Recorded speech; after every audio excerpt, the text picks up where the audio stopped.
Երևանի առաջին ատյանի ընդհանուր իրավասության քրեական դատարանում հունվարի 29-ին տեղի ունեցավ սրբազան պայքարի գործով դատական հերթական նիստը։ Պաշտպանական կողմը պահանջեց, որպեսզի հանրային մեղադրողները պարզաբանեն, թե նախորդ դատական նիստում ներկայացված ապացույցները քննվող գործի հետ ինչ առնչություն ունեն եւ ինչ հանցակազմ են պարունակում։ Այս պարագայում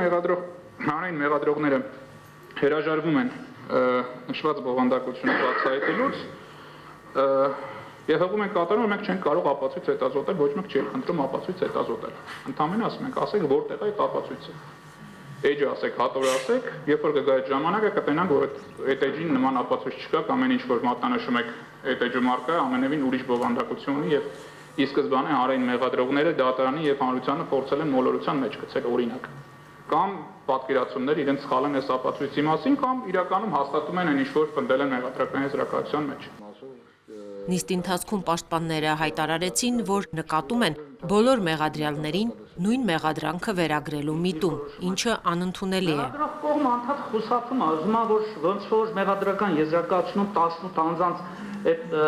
Սովետ միության ժամանակ կանվերնի համակարգ կա, այդպես կանվերնի համակարգը սաղին նույն մեղադրանքով ուղարկել է դատարան, այդ նույն մեղադրանքները ասենց յուրաքանչյուրի վրա փորձելով վերագրել, դրանով պայմանավորված դա դատարանին ասի բոլորին այդ նույն հիմքով մեղադրի իշխանության զավթման նախապատրաստման եւ հոլճիշտ յուրացման եւ ահաբեկչության արարք կատարելու մեջ։ Կարծում եմ հարգի դատարան քրեադատավորական որևէ նորմով ամրագրված չի, որ այդ տարբերակով բոլորին նույն հիմքով, նույն մեղադրանքով, նույն ենթադրյալ ապացույցներով ուղղակի վերդիկտ կայացնելու համար։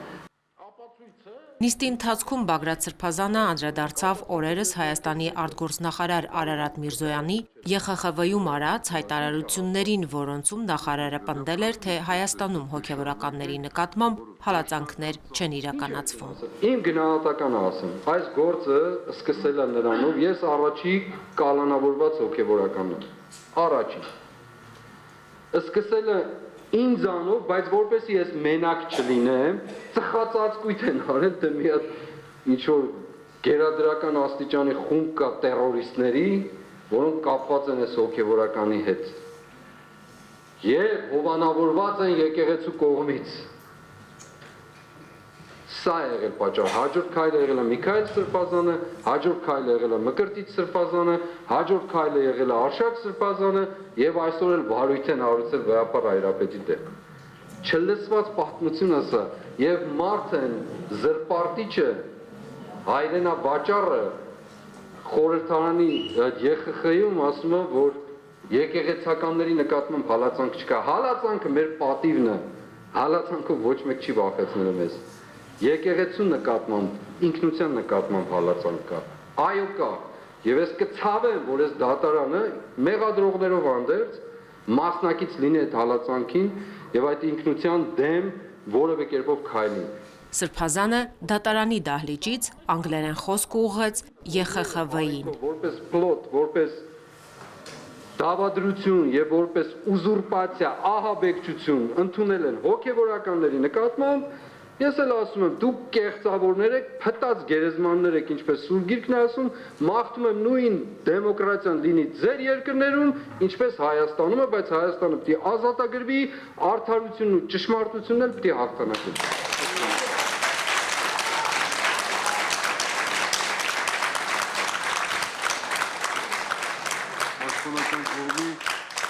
Չափազանց իրավացի էր Սրբազանը, նշելով, որ հենց սա է պատճառը, հետևանքը, որ արտգործնախարարը իրականությանը չհամապատասխանող կեղծ հայտարարություններ է անում ԵԽԽՎ հանձնաժողովում եւ դա է հենց այսպիսի մթնոլորտն է, այսպիսի ամենաթողությունն է եւ իրավունքից հեռու գտնվելն է, որ բերում է նրան, որ այսօր մենք արդեն տեղեկացանք, որ Վեհապարի նկատմամբ է վարույթ նախաձեռնվել, սա իրականությունը, սա այս հանգրվանին ենք հասել, կարելի ասել չենք հասել, դոփում ենք տեղում, որովհետեւ մեր խնդիրն է, բոլոր պաշտպանների այստեղ գտնվող խնդիրն է հասնել արդյունքի, հասնել հնարավորության, որ կարողանանք լիարժեք իրականացնենք մեր պաշտպանյալների պաշտպանությունը, 18 անմեղների պաշտպանությունը, որը մեզ հնարավորություն չի ընձեռվում այսպիսի մանիպուլյատիվ գործողություններով։ Փաստաբան Հովհաննես Խուդոյանը գլխավոր դատախազին հաղորդում է ներկայացրել տվյալների կեղծման, քրեական վարույթի ընթացքում ապացույցների կեղծման եւ այդ կեղծ ապացույցներն օգտագործելու վերաբերյալ։ Նրա խոսքով դեռ ամիսներ առաջ ինքը տեղեկացրել էր դատախազությանը լայն արձագանք ստացած Գյուլելու վերաբերյալ ապացույցի կեղծ լինելու մասին, ներկայացնելով իրական խոսակցությունը։ Դատախազությանը հնարավորություն էր տրվել մինչև ապացույցների հետազոտման փուլը ապահովել կեղծիք կատարած անձանց պատասխանատվության ենթարկելու գործընթացը, սակայն ըստ փաստաբանի դատախազները ոչ միայն հարցին ընթացք չեն տվել, այլև վերջին դատական նիստում շարունակել են շրջանառել կեղծ ապացույցը։ Սրբազան պայքարի գործով հաջորդ դատական նիստը նշանակված է փետրվարի 5-ին ժամը 15:30-ին։ Լուսինե Բալյան, Գևորգ Ավագյան, Եկեղեցական կյանք։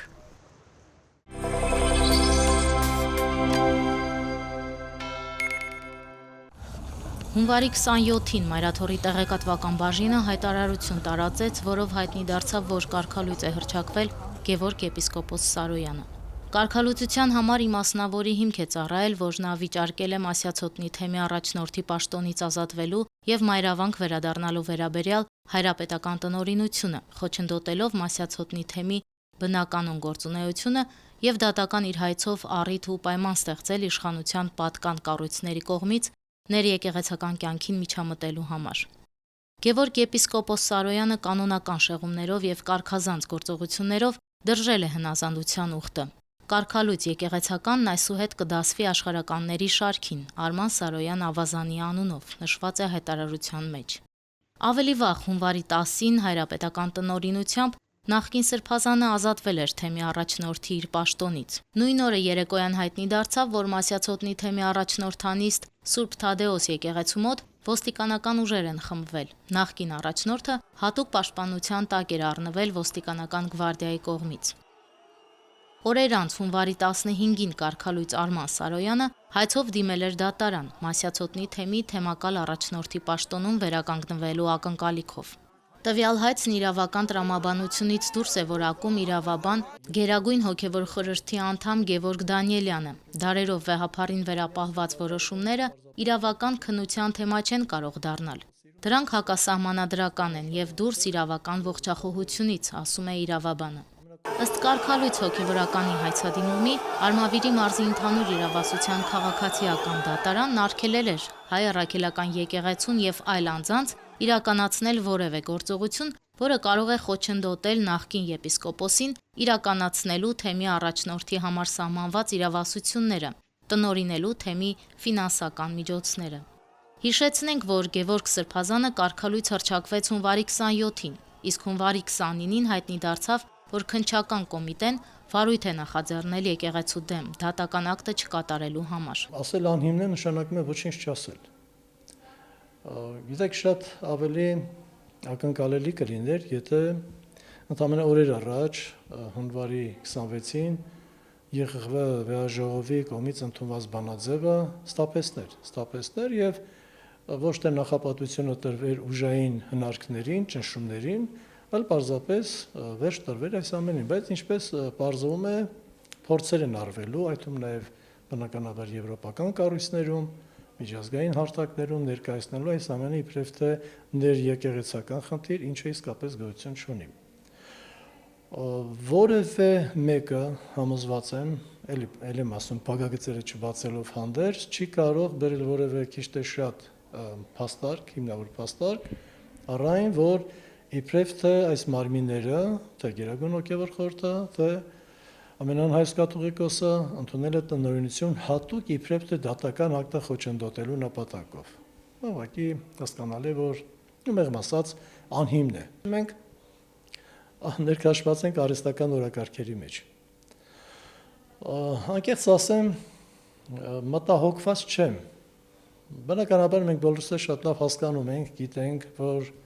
եթե դուք պաշտպանում եք եկեղեցուն, սատարում եք եկեղեցուն, բնականաբար կլինեն հարվածներ։ Ցավոք, այս մթնոլորտում այդպես է։ Հետևաբար այնքան կարճատես չենք, որ մտածենք, դե եթե պաշտպանում ենք, պետք է որ ավելի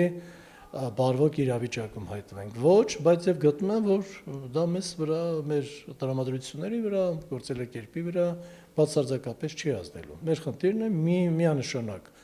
Սահմանադրի իրավական ճանապարհով, օրինական ճանապարհով սատար կանգնել եկեղեցուն։ Եվ փնտրել ինչ-որ, չգիտեմ, մեր արարքում իբրև թե իրենք էլ շատ լավ հասկանում են, որ չկա որևէ իրավական արարք, բայց երևի թե ավելի շատ քաղաքական նկատառումներով հնարքներ, որ իբրև թե զարգացումները տանեն այլ ուղղությամբ։ Ներեկեղեցական, առավել ևս ինքնավարությանն անմիջականորեն առնչվող հարաբերությունները կարգավորվում են բացառապես կանոնական իրավունքով, ասում է իրավաբանը։ Դրանք սկզբունքորեն չեն կարող օրենսդրության կարգավորման առարկա լինել, ուստի ցանկացած դատական միջամտություն սահմանադրության ակներև խախտում է։ Որովե մեկին համոզել, որ մենք հատուկ, չգիտեմ, նպատակ ենք ունեցել կայացնելու որոշում, որպեսի խոչընդոտենք դատական ակտին, դա որևէ գնահատականի չի դիմանում, բացարձակապես քննադատության չի դիմանում։ Եկեղեցին իրավասու է կայացնելու որոշումներ, եւ եթե դրա համար կան բավարար հիմքեր, ընդհակառակը չկայացնելը կարող է խնդրահարույց լինել։ Ըստ իրավաբանի, քրեական այս վարույթի հետևանքով կարող է հարվածի տակ դրվել փետրվարին գումարվելիք եպիսկոպոսատ ժողովը։ Շարունակաբար տեղի են ունենում լրջագույն իրավախախտումներ, լրջագույն հանցագործություններ, ինչ որ կարելի ասել առերևույթ, ասենք այսպես, հանցագործություններ եկեղեցու նկատմամբ, եկեղեցականների նկատմամբ,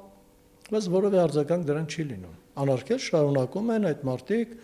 եւ հրապարակային, ասենք, հարթակներում, այդ թվում նաեւ պաշտոնատար անձիկ ինչու խիստ տարակուսելի է զարմանալ եւ բնականաբար նաեւ կոնկրետ եկեղեցիներում իրականացնելու արարքներ, որոնք շատ պարզ ձևակերպված են քրեական օրենսգրքում։ Մենք ակնկալում ենք, որ արձագանքը լինի, ցավոք արդեն ոչ, հասկանալի է, որ չի լինի։ Քրեական գործը առաջինը չի եւ համոզված եմ, որ վերջինն էլ չի լինի, չթեպետ եթե մի փոքր հեռատես լինենք, ապա պետք է հասկանանք, որ պետք է վերջ տրվես ամեն ինչին, բայց քրեական գործեր միջև հիմա են հարուցվել եւ դրանք ցավոք վեհաժողովում մեր պաշտոնյաները ներկայացնում են իբրև թե կատարված փաստեր, դա խայտարակություն է ուղղակի մեղմ ասած, որովհետև եթե դուք չունեք որևէ օրինական ուժի մեջ մտած դատավճիռ, կարող եք մի փոքր ավելի շրջայաց լինել եւ ասել, որ կան քրեական գործեր, որոնք հարուցվել են, քննվում են այս կամ այն առիթով, բայց գոլեգաներին, ձեր գործընկերներին հավաստիացնել, որ կան փաստեր, այնպիսի փաստեր, որոնք կան քրեական գործով այս բան չեն հիմնավորվում, ես կարծում եմ, որ դա ուղղակի լավ ճանապարհ չէ։ Ինչ վերաբերում է քրեական գործին, միգուցե զուտ տեխնիկական առաջինը երևի հետապնդումը նա կլինի, որ բացառվի, հա, իբրև թե մեր արտագնանիստը, մեծ խնդիր չի, արտագնանիստ չի լինի, մենք կազմակերպենք մեկ այլ նիստ։ Հիմա էլի փակագծերը չբացեն, որ դա էլ դառնա թիրախավորվի, բայց արտագնանիստը չափազանց կարևոր էր, անհրաժեշտ էր եւ առաջինը չէր։ Սա է պատճառը նաեւ այս իրազեկվածության ցածր աստիճանը, որ մարդկանց թվում է, թե մենք առաջին անգամ կազմակերպում ենք միայն վերջին 10 տարիների ընթացքում 7 անգամ այդպիսի արտագնան նիստ է կազմակերպել։ Այսինքն դա եղել է նաև նախկինում, այս իշխանությունից առաջ նաև։ Դա համարվել է խրախուսելի, որովհետև այո, ժամանակ սա ազգային եկեղեցի է։ Համազգային ըստ էության նշանակություն ունեցող կրոնական կառույց չի կարող ինքը չիրականացնել, չկազմակերպել նաև արտագնան նիստեր։ Ուրիշ այլ լուրջ հետևանք որևէ մեկը չի ակնկալում, կլինեն սահմանափակումներ, մենք դրանք պատրաստ ենք։ Մենք ուղղակի պետք է խնդրեմ իմ բոլոր գործընկերներին մի փոքր ստապվել եւ հասկանալ, որ ամեն մի սանդրական մարմին ունի իր կոչումը, իր առաքելությունը, իր սահմանադրական կարգավիճակը եւ հարմար ողականությունը լավ տեղ չի հասցնի, պետք է լինել շատ ավելի սկզբունքային, շատ ավելի շրջահայաց։ Մենք բոլորս էլ հասկանում ենք, որ իրավիճակից ելելով երբեմն մարդիկ գնում են ինչ-ինչ շեղումների, զիջումների, բայց հետևանքները պետք է պատկերացնենք։ Դա տվյալ կարող է պահին թվում է շատ գրավիչ, գայթակղիչ, բայց հետո չէ որ մենք իրենց նկատի չունենք։ Ես բոլորին նախապես իմ հոգու խորքում ներել եմ եւ ներելու եմ, ինչ էլ որ իրենք անեն, բայց պետք է հասկանալ, որ այստեղ դժողը մեր համազգային շահերն են, մեր երկիրն է, մեր ժողովուրդը, մեր սահմանադրությունը, մեր եկեղեցին է։ Սրա մասին պետք է իսկապես մտածել։ Այսօր հունվարի 30-ին հայտնի դարձավ, որ Պաշտպանության նախարար Սուրեն Պապիկյանի հրամանով փետրվարի 1-ից դադարեցվում է Հայաստանի Հանրապետության զինված ուժերի հոգևոր ծառայության առաջնորդի եւ հայաստանյաց Առաքելական Սուրբ Եկեղեցու կողմից նշանակված հոգևոր ծառայողների գնդերեցների գործունեությունը Հայաստանի Հանրապետության Պաշտպանության նախարարության համակարգում։ Անուշ Առաքելյան, Արթուր Մանուչարյան, Եկեղեցական կյանք։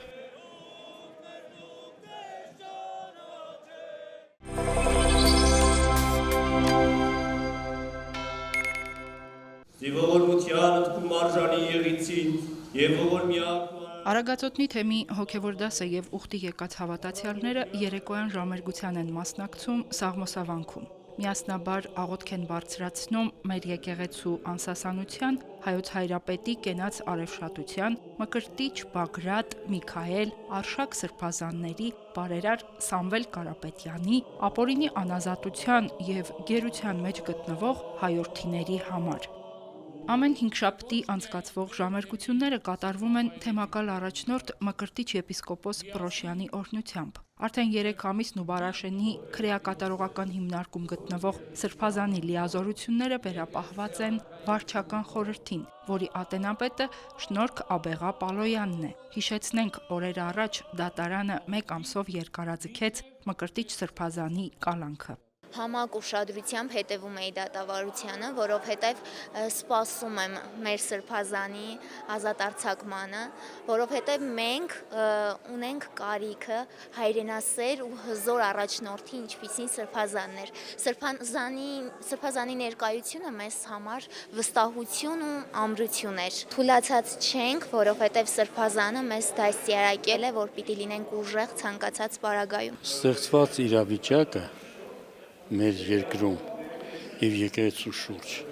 այն եկեղեցու, որի մեջ մենք ենք, այն հոգերական դասը, որի կողքին ենք եւ առանց որոնց մենք դժվար թե կարողանանք գտնել ճիշտ ճանապարհը, այս իրավիճակը բացական ազդեցություն ունի։ Եվ աղոթքս այսօր այս բան եւ մշտապես հայրենիքիս է նվիրված մեր եկեղեցում Մեհափարի գլխավորությամբ արշատություն իրեն թող գավազանը միշտ սաղկի եւ մեր հոգեվոր դասի համար, որ կարողանան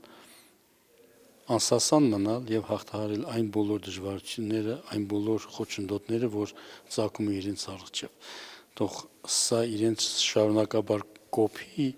եւ ոսկու նման զուլված դուրս գան այս կրակի միջից եւ մեզ շարունակեն առաջնորդել մեկ Միքայել Միքայելյանը 25 տարի ծառայել է զինված ուժերում։ Զինվորական բժիշկ է։ Մկրտիչ սրբազանի հետ վաղեմի ընկերներ են եւ մեկ անգամ չէ, որ միասին առաջնագծում են եղել։ Սրբազանի հետ եղել ենք եւ ապրիլյանի ռազմաճակատներում։ Սրբազանի հետ եղել ենք եւ 44-օրյա այդ պատերազմի առաջնագծերում զինվորների կողքին եւ ես կարծես թե լուր աղոթքն էի լսում սրբազանի ուղված մեր զինվորներին։ Դա մի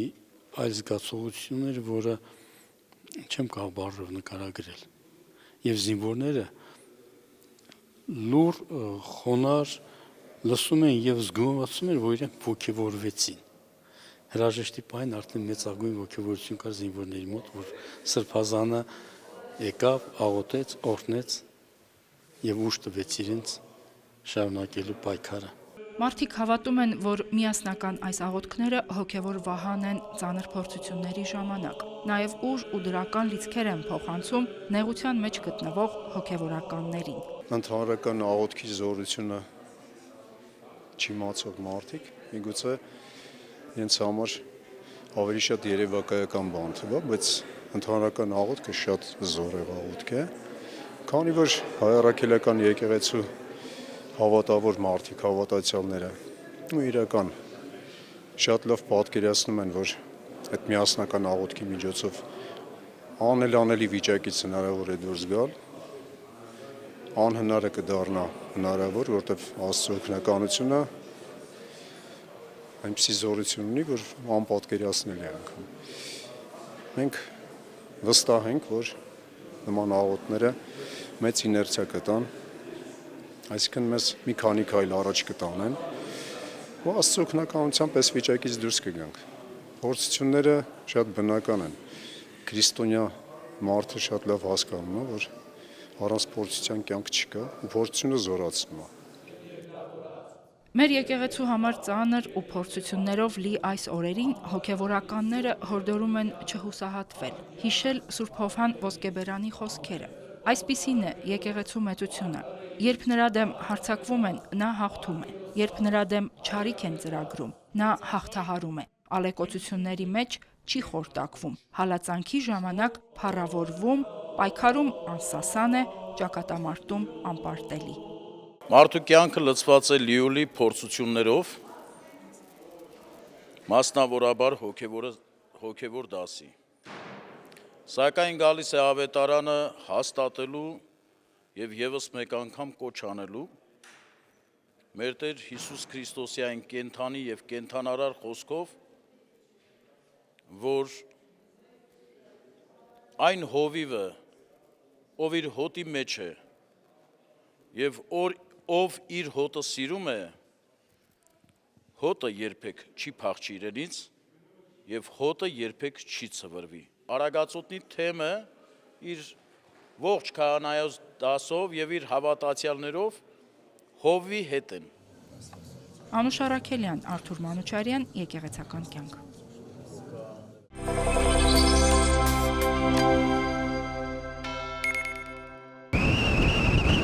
Սուրբ Ծննդյան տոնին հաջորդեց տնօրհնեքի շրջանը։ Ավետարանիչների վկայությամբ տնօրհնեքի արարողությունը Հիսուս Քրիստոսն է հաստատել, երբ աշակերտներին ուղարկում էր քարոզելու, ասում էր, որ տունը որ մտնեք, խաղաղություն ցանկացեք այդ տանը։ Դեռևս առաջին դարից առաքյալները Քրիստոսի պատգամին հավատարիմ, Սուրբ Ծննդյան ու հրաշափառ հարության բարի լուրն ավետելու եւ օրհնություն բաշխելու համար այցելում էին հավատացյալների տները։ Նույնը անում են նրանց հետևորդները, քահանաները, Սուրբ Ծննդյան եւ հարության տոներից հետո։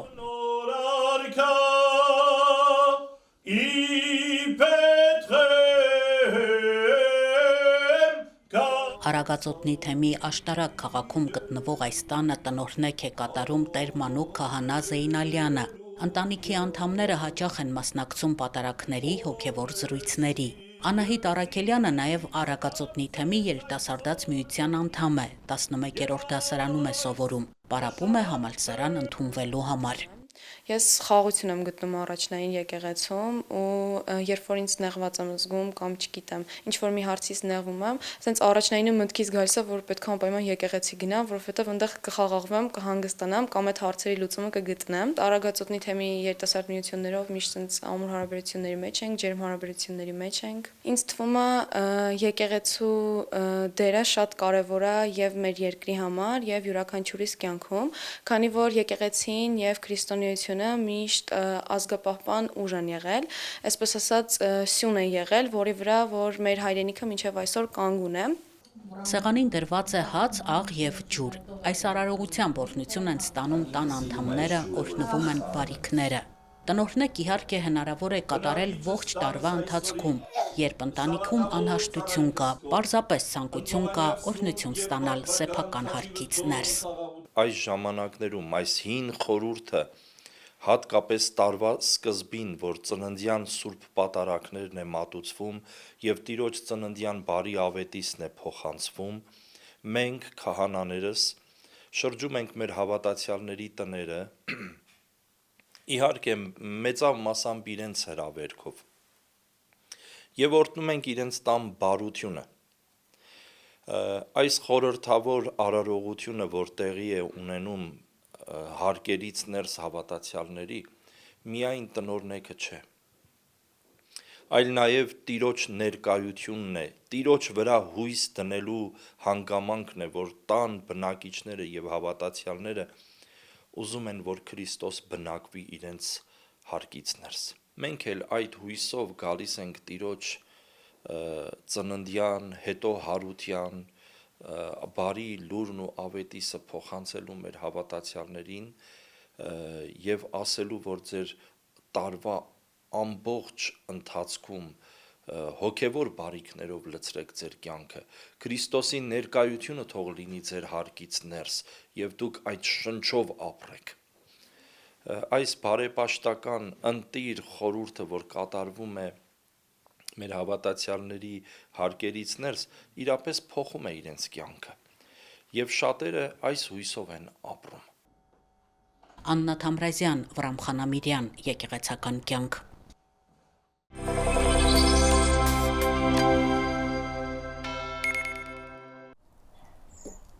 Արագածոտնի թեմի երիտասարդաց միությունների ատենապետերի այս տարվա անդրանիկ ժողովն անցկացվեց Մուղնիի Սուրբ Գևորգ եկեղեցում։ Հոգևոր հովիվ Տեր Եղիշեն երիտասարդներին դիմավորեց եկեղեցու երիցատանը, փոխանցեց թեմակալ առաջնորդի օրհնությունը եւ ցույց տվեց սրահի դիմահայաց պատի այս խորհրդանշական սրբապատկերը, որը ստեղծվել է առաջնորդ Սրբազանի մտահղացմամբ։ Պատկերված է կենտրոնում Հիսուս Քրիստոսը, այսինքն փրկիչ է, որ հայոց աշխարհ պիտի այցելի,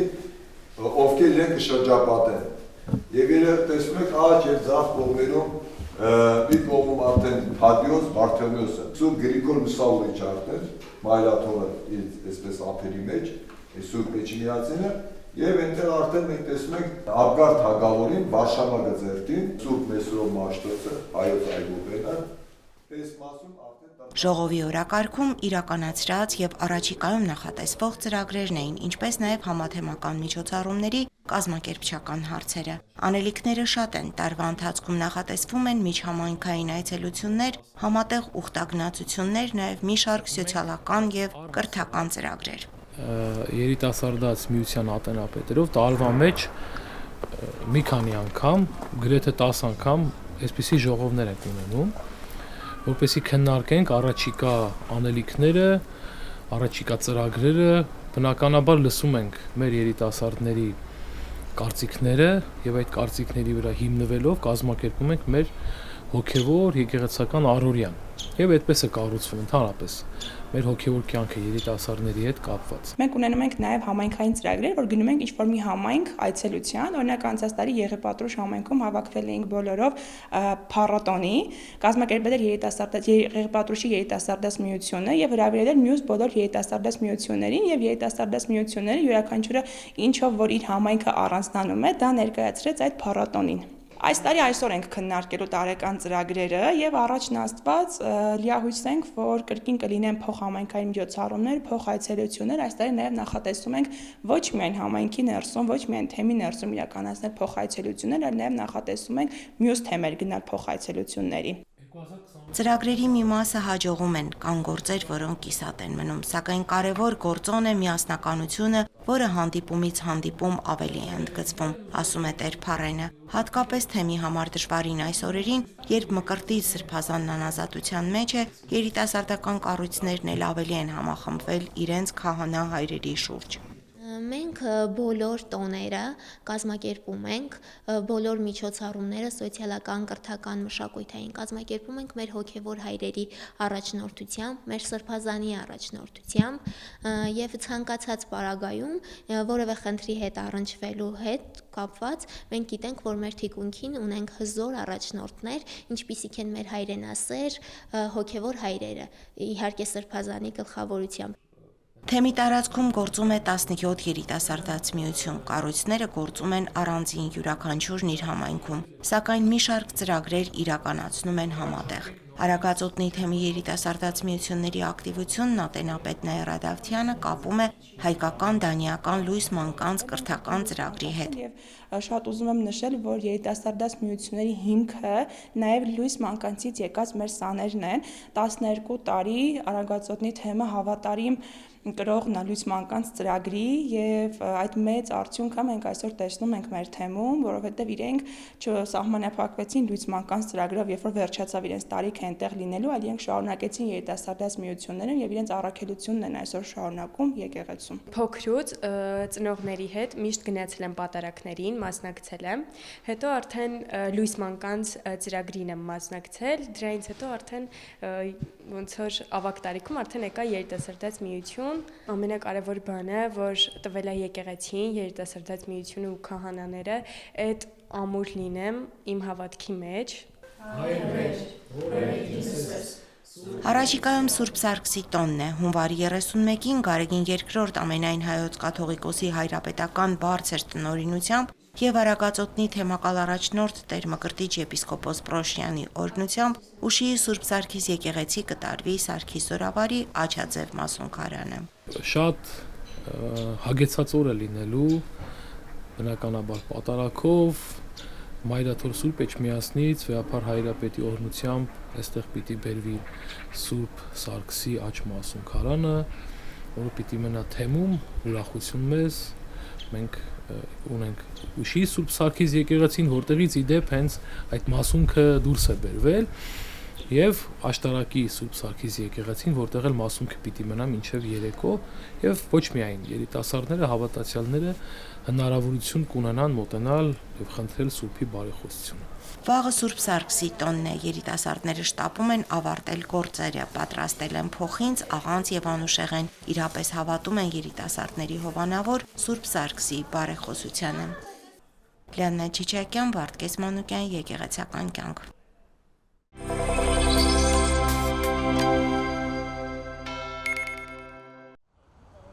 Հունվարի 31-ին Հայ առաքելական եկեղեցին կնշի Սուրբ Սարգիս Զորավարի, նրա որդի Մարտիրոսի եւ 14 մարտիկների հիշատակության օրը։ Պատարագ կմատուցվի Սուրբ Սարգսի անունը կրող բոլոր եկեղեցիներում։ Զորավարը քրիստոնեական հավատքի համար նահատակված եւ սրբադասված վկա է։ Ծնվել է Կապադովկիայում մոտ 330 թվականին։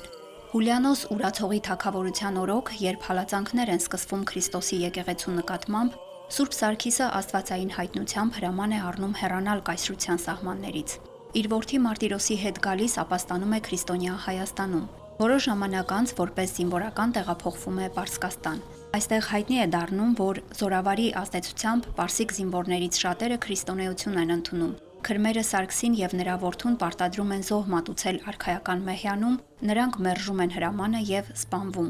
Նահատակվում են նաեւ Զորավարի 14 հավատարիմ զինվորները։ Նահատակվելուց առաջ Զորավարը դիմելով Տիրոջը ասում է. «Ով Տեր, Քրիստոս Աստված իմ, նրանք, որ կհիշեն իմ անունն իրենց նեղության մեջ եւ կկատարեն իմ նահատակության հիշատակը ուխտով եւ պատարակով, ինչ որ ուզեն քեզանից, լսիր նրանց եւ շնորհիր նրանց խնդրանքը»։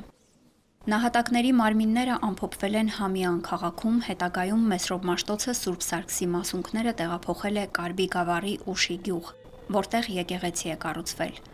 Այն սիրված ուխտատեղի է շատերի համար։ Սուրբ Սարգսի անունով բազմաթիվ սրբավայրեր, մենաստաններ են կառուցվել։